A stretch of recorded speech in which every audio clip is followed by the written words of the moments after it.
Pre, kumusta? Nangyari ang karanasan kong ito. Ilang buwan na rin ang nakakaraan.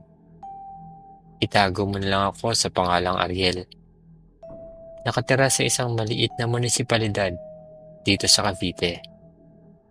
Bagamat medyo maunlad na rin ang aming munisipalidad at may maayos na teknolohiya, may mga lugar pa rin dito na mapuno at mabundok. Sa katunayan, dito lamang sa aming bakuran ay may mga puno kami ng mangga, niyog at malunggay. Sa mga di nakakaalam, ang mangga ay namumunga kadalasan sa mga buwan ng Pebrero hanggang Mayo. Kaya hitik na sa ngayon ang Indian mango na puno namin. Ang puno ng mangga namin ay nasa loob ng aming bakuran na nakaharap sa kalsada, nakatapat lamang halos ng aming lupang tinitirahan.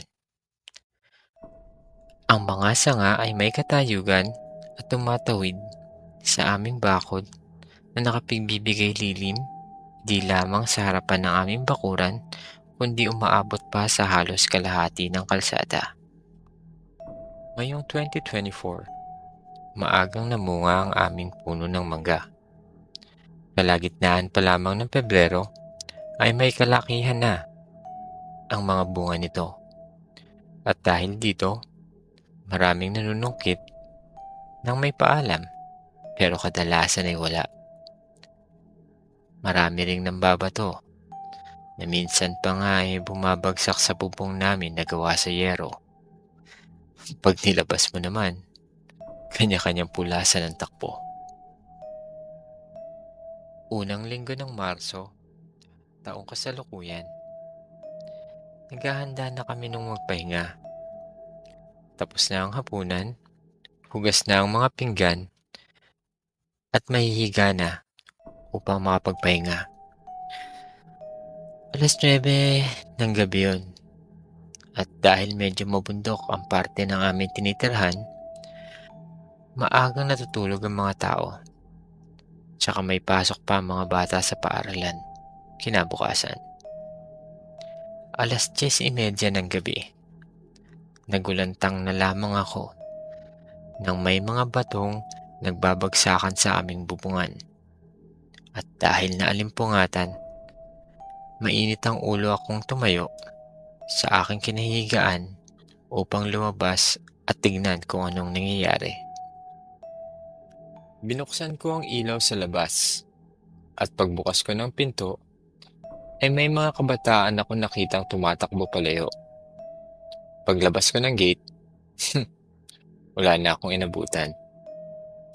At dahil wala na rin naman akong magagawa, pumasok na ako sa loob ng bahay at bumalik sa pagtulog. Kinabukasan, wala namang iba pang nangyaring kakaiba maghapon. Pumasok sa trabaho at ang mga bata ay sa eskwela. Kinagabihan, bandang alas 11 ng gabi, nabulabog na naman ang tulog ko nang may bola ng basketball na bumagsak sa aming bubungan.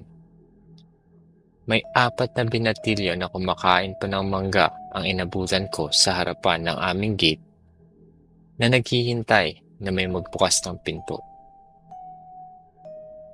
Tinanong ko kung anong kailangan nila. Edis oras na nga ng gabi. Pabalang ba naman na sumagot ang isang binatilyo na kunin ko daw ang kanilang bola na natseke sa aming bubungan. At dahil naputol na naman ang aking pagtulog, sinabihan ko ang aruganteng kabataan na ipakuha niya sa tatay niya ang bola at isinara ang gate upang bumalik sa aking pagtulog. Ilang minuto rin ang lumipas at makakatulog na sana ako nang may malakas na katok akong narinig sa aming gate. Agad ko namang pinuntahan ito. Inisip ko, baka importante. Pagbukas ko ng aming gate, bumungad sa akin ang isa sa mga kagawad sa aming barangay. Pasigaw akong sinabihan kung bakit hindi ko daw binalik ang bola ng kanyang anak. Sinabihan ko naman ang kagawad na bumagsak ang bola sa aming bubungan ng 10 oras ng gabi at kung gusto niyang makuha ang bola ng anak, ay akyatin niya ito. May daan naman sa loob ng bahay patungong sa bubungan. Ngunit dahil wala ako sa wisyo at medyo mainit na rin ang aking ulo, sinabihan ko ang aming kapitapitagang kagawad na sa puno na lang siya dumaan. At dahil may katabaan ng kagawad, padabog na lamang siyang umalis kasama ang binatili niyang anak. Kinabukasan, Sabado, alas 7 ng umaga, kasama na ng aming kagawad ang kapitan ng aming barangay upang kunin ang bola ng kanyang pamangkin. Kalain mo, magkapatid pala sila ng kagawad sa ina, kaya magkaiba ang kanilang apelido. Mabait naman at maayos na nakiusap ang aming punong barangay. Humingi pa nga ito ng pasensya sa abala na nagawa ng kanyang pamangkin noong nakaraang gabi, kung kaya't ibinalik ko rin ang kanilang bola. Akala ko ay tapos na at wala nang kasunod pa na mangyayari, pero nagkamali ako. Kinagabihan ulit, bandang alas 11 ulit ng gabi, may narinig akong nagbabagsakang mga bote sa loob ng aming bakuran. May nambabato na naman ng mangga at bote na ang ginagamit na pambato. Nagkataon naman na nawalan kami ng kuryente ng hapon na yon dahil may nakuryente daw na nagkakabit ng jumper. Di ko lang sigurado kung nabuhay ang loko o hindi. Anyway, balik tayo sa kwento. Ilaw lamang ng cellphone ang gamit ko ng panahong ito. Habang papalapit ako sa aming gate, naririnig ko pa rin ang mga nambabato ng mangga. Mukhang naubusan na sila ng boteng babasagin na pambato sa puno. Kasi may bumagsak na plastic na bote ng mineral water na may likidong laman, di kalayuan sa aking kinatatayuan. Pinatay ko ang ilaw ng aking cellphone upang sana ay di ako mapansin at subukang hulihin ng mga magnanakaw. Pagbukas ko ng aming gate, naabangan na pala ako. May isang bote ng mineral water ang tumama sa mukha ko. Wala itong takip at may laman. Pasintabi na lang po sa mga kumakain, pero ihi ang laman ng boteng ito. Dahil sa gulat at sa sakit ng tama sa mukha ko, napatras ako at sinubukang isara ang gate ng aming bakuran. Pero nakapasok na pala sila bago ko pa ito naisara. May 3 o 4 pang bote ng mineral water ang tumama sa iba't ibang parte ng aking katawan na may ihi pa ring laman. Kaya't napasandal ako sa katawan ng puno ng mangga. Nagtatawanan ng mga magnanakaw na nakapasok sa aming bakuran. Bago sila lumabas, pumulot muna ang isa sa kanila ng nalaglag na hinog na mangga at nilamu ko sa mukha ko bago nagtatawa ng tumakbo palabas ng aming bakuran at papalayo. Dahil sa sakit, kahihiyan at galit sa nangyari, napaupo na lang ako sa malaking ugat ng puno ng mangga. Nagmumura na ako at sumisigaw na makakaganti rin ako. Nang may malakas at malamig na hangin akong naramdaman. Ano yung tipong gininaw ka sa ihip ng hangin? Ganun ang naramdaman ko. Dahil dito, tumayo na ako at isinara ang gate ng aming bakuran. Pumasok na lang ako sa bahay upang maligo. Nagkataon pa na may naapakan akong basag na bote. Buti na lang at makapal ang suot kong tsinelas. Shoutout sa gumagawa ng sandugo. Natapos na akong maligo ng alas 12. Wala pa rin kuryente at dahil nahimasmasan na ako, pinagpabukas ko na lang ang pagpunta sa aming barangay upang magreklamo. Kinabukasan, alas 8 ng umaga, pumunta na ako sa aming barangay upang magpa-blotter at report na nangyari. Nagkataon nga lamang na linggo pala, kaya wala si chairman sa barangay. Kinailangan pa siyang ipatawag sa kanilang bahay At dumating rin naman matapos ang 30 minuto. Dahil wala ngang kuryente nung gabing yon, walang CCTV footage ang aming barangay. Nangako naman ang aming punong barangay na iimbestigahan ang insidenteng nangyari. So in short, walang nangyari. Naglalakad na ako pauwi nang may makasalubong akong isang grupo ng mga kabataan na nakapang-basketball. Di ko naman talaga sila pinansin hanggang sa may isang binatilyo ang tumingin sa akin at ngumisi ng nakaloloko. Tuloy lang ako sa paglalakad pauwi at dumaan ng araw nang walang nangyari pang iba. Kinabukasan, Lunes, 6:00 ng umaga nang may 2 ambulansya ang dumating. Tumungo ito sa 4 na bahay na magkakadikit lang, di kalayuan sa amin. At dahil di naman ako interesado sa mga nangyayari, isinawalang bahala ko na lamang ito. Hapon, pauwi na ako galing sa trabaho. Napadaan ako sa isang tindahan upang bumili sana ng yosi. May mga tambay na nagkukwentuhan sa tindahang ito. Narinig ko na pinag-uusapan nila ang nangyari kaninang umaga. Para di halatang nakikinig ako, bumili na rin ako ng soft drinks at doon na rin ako uminom sa tindahan. Ang sabi ng isang nagmimiron, yung anak na binata daw ni Kagawad at 3 niyang barkada ay sinugod sa ospital. May kakatwang nangyari daw sa mga ito. Ika ng meron, narinig daw niya na may sumisigaw ng masakit at humihingi ng tulong mula sa bahay ng mga ito. Nagkataon na katapat lang pala niya ang bahay ni Kagawad. Lumaki daw ang bayag ng anak ni Kagawad at parang sumara ang butas na daluyan ng ihi nito. Hagal pa ka naman ng tawa ang mga kakwentuhan niya. Munti ko pa nga mabuga ang iniinom kong soft drinks nang narinig ko ito. Tanong naman ng isa, paano daw niya nalaman? Sabi ng meron, nurse daw pala ang anak niya sa ospital, kung saan unang dinala ang 4 na magbabarkada. At dahil kakaibang nangyari sa kanila, pinadiretso na sila sa PGH sa Maynila.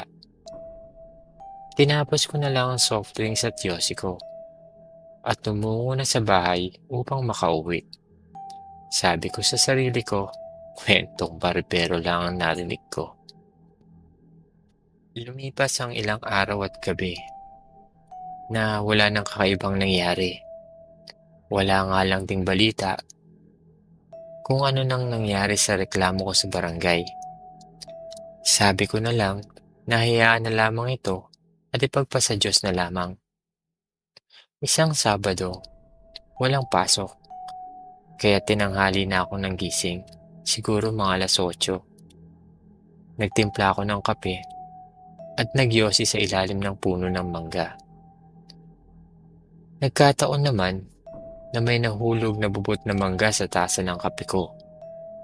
Kaya inilapag ko muna yung yosi kong may sindi sa malaking ugat na puno ng mangga at pumasok sa bahay upang kumuha ng bagong kape. Pagbalik ko, hinanap ko yung nilapag kong sigarilyo.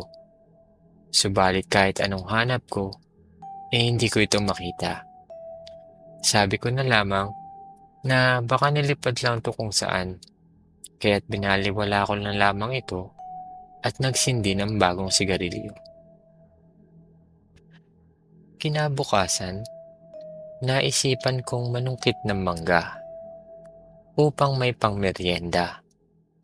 Nanunungkit ako sa bubungan habang may mga batang nasa labas ng aming bakuran ang nanonood at humihingi ng manibalang na mangga. Bukod sa mga bata, may napansin akong isang lalaking medyo may edad na rin. Puti na ang buhok na mahaba, pati balbas puti na rin. Payat at may tungkod. Parang tipong payat na Santa Claus. Nung matapos na ako manungkit, lumabas ako ng aking bakuran at binigyan ng mga bata na kanina pang nag-aabang. Nagpasalamat naman ng mga ito dahil dinagdagan ko ang ibinigay ko sa kanila para may mauwi sila sa kanilang mga magulang. Nang mag-alisan ng mga bata, ang matanda na lamang ang natira. Binigyan ko siya ng mga mangga na nakalagay sa plastik. Ngumiti naman ito at nagpasalamat. Ngunit di naman daw talaga bunga ng mangga ang pinunta niya, kundi ang puno mismo. Nagpakilala siya sa tawag na Manong Ingo. Isa daw siyang albularyo sa karatig na bayan. Nagpaalam ang matanda kung maaari daw ba siyang pumasok sa aming bakuran at mahawakan ang katawan ng puno ng mangga. Medyo naintriga ako at dahil wala akong nakikitang masama sa kanyang hiling, pinapasok ko siya at pumayag sa gusto niyang mangyari. Inikot ng matanda ang puno ng mga 3 beses yata yun, bago niya ito hinawakan gamit ang kanyang kanang kamay. Pinagmamasdan ko lang ang matanda sa kanyang ginagawa habang naninigarilyo. Nagkataon nga na nagkasabay ang pagbuga ko ng usok ng sigarilyo sa pagdampi ng kamay ng matanda sa katawan ng puno. Habang umaangat ang usok mula sa sigarilyo, hindi ko alam kung bakit, pero sinundan ko ito ng aking paningin. Sa maniwala man kayo o sa hindi, ay may napansin akong kakaiba sa likuran ng usok na ito. Habang tumataas ang usok, meron akong naaninagang malaking paa, mabuhok na binti, matipunong katawan, malalaking braso, at malaking tabako. Hindi ko nga lamang nakita ang mukha ng nilalang dahil nawala na ang usok na naibog ako. Naramdaman ko na namumutla na ako sa panahong ito. Ni hindi ko nga namalayan na nasa tabi ko na pala si Manong Ingo at nakatingin rin sa puno. Tinapik niya ako sa aking braso at bumalik ako sa aking ulirat. Nakangiting nakatingin sa akin ang matandang albularyo at nagtanong kung nakita ko daw ba ang nakatira sa puno ng mangga. Wala naman akong sinabi, pero bakit niya ako tinanong kung may nakita ako sa puno? Dali-dali akong pumasok sa aming bahay upang maglabas ng mauupuan namin ng matanda. Tinanong ko rin siya kung gusto niya ng maiinom. Kape daw, dahil magtatakip silim na rin naman. Kaya't naglabas na rin ako ng tinapay para isawsaw sa kape. Pangit naman kung mangga isasawsaw namin, di ba? Nang nakaupo na kami ng matanda, ikinuwento niya ang mga nangyari nung mga nakaraang araw. May lumapit daw sa kanya na magulang ng isa sa 4 na kabataan na may kakaibang karamdaman. Di daw alam ang gagawin sa ospital. Pinag-aaralan pa nga kung paano daw lalagyan ng butas ang ari ng mga binatilyo upang makaihi ang mga ito. Pansamantala muna silang pinauwi habang nag-iisip pa ang mga gagawin ng mga eksperto. Pansamantala daw muna nilang nilagyan ng catheter ang mga ito. Binutasan ng mga bahay panubigan upang mailabas ang kanilang mga ihi. Kung kaya't pumunta daw siya sa aming lugar nung araw rin na yon. Ngunit bago pa siya tumuloy sa bahay ng kanyang mga pasyente, napahinto siya nang may natanaw daw siyang isang nilalang sa puno kung saan ako nangunguha ng mangga. Kinausap daw niya ang nilalang habang umiikot sa puno at napag-alaman ni Manong Ingo na ang nilalang sa puno ang nagbigay ng kaparusahan sa 4 na binatilyo. Tinanong ko naman si Manong Ingo kung bakit ito ginawa ng nilalang. Ika ni Manong Ingo na ang 4 na binatilyo daw ang nambato ng bote na may ihi sa akin ilang linggo na ang nakakaraan. Nahabag daw ang nilalang sa akin at gusto nitong bigyan ng leksyon ang mga nambato. At dahil ihi ng 4 na kabataan ang ginamit sa bote, sinara daw niya ang butas na lagusan sa kanilang ari. Mabait naman daw ang nilalang na nakatira sa aming puno. Gusto niya rin daw ako kasi minsan iniiwan ko daw ang yosi ko na may sindi. Iniisip daw ng nilalang na regalo ko ito sa kanya. Ang nilalang na ito rin daw ang nagpamunga ng maaga sa aming puno para mauna akong makabenta ng bunga. Kumbaga pandagdag panggastos at pambili na rin ng sigarilyo. Ipinangako naman daw ng nilalang na pagagalingin ang 4 na kabataan kapag umamin ang mga ito sa kasalanan na kanilang ginawa. Tinanong ko naman ang matanda kung bakit di nagpapakita sa akin ng nilalang. Ang sagot naman ng albularyo ay gusto daw ng nilalang na magpakita sa akin. Ngunit di niya magawa. Bakit daw? Sunod ko namang tanong. Ngumiti na lang sa akin ang matanda, ngunit di na sumagot. Nagkwentuhan kami ni Manong Ingo at inaya ko rin siya na kumain ng hapunan. Di naman siya tumanggi hanggang bandang 8:00 yata yon. Nagpaalam na siya sa akin at tutungo na daw siya sa 4 na pasyente niya. Hinatid ko ng tingin ng matanda patungo sa bahay ng kanyang mga pasyente. Lumipas ang 3 araw, simula nang umalis si Manong Ingo. Wala pa ring abiso mula sa barangay tungkol sa nangyaring kawalang-hiyaan sa akin. Ilang linggo na rin ang nakakaraan. Bagamat alam ko na kung sino-sino ang mga salarin, ay nagsawalang kibula lamang ako. Dahil di rin naman ako paniniwalaan kung sasabihin ko na ang 4 ang may kasalanan na ikinuwento ng albularyo na nanggaling naman sa kapre. Baka mapagkamalan pa akong baliw at kasuhan pa ng paninirang puri. Umaga ng 5 araw mula nang umalis si Manong Ingo, may 4 na ambulansya ang nagmamadaling dumating sa 4 na kabahayan at dali-dali rin namang umalis patungo kung saan man. 4 na kabahayan ang makakarinigan ng pagtatangis. Ayon sa kakilala kong napadaan dito, na nakimarites na rin, ay namatay ang 4 na binatilyo, kasama ang anak ni Kagawad. Nalason daw ang mga ito dahil di na ilalabas ang lahat ng kanilang ihi sa katawan. Nilason ng ihi nila ang sarili nilang lamang loob na naging dahilan upang ikamatay nila. Ang kakatwa lamang daw ay may nakitang bote ng mineral water na may lamang ihi sa tabi ng kanilang mga higaan. 2 araw pagkatapos pumanaw ng 4 na kabataan, ay bumalik si Manong Ingo. Ikinuwento ng albularyo na sinabihan daw niya ang pamilya ng 4 na binatilyo na may engkanto o nilalang na nagpaparusa sa mga ito.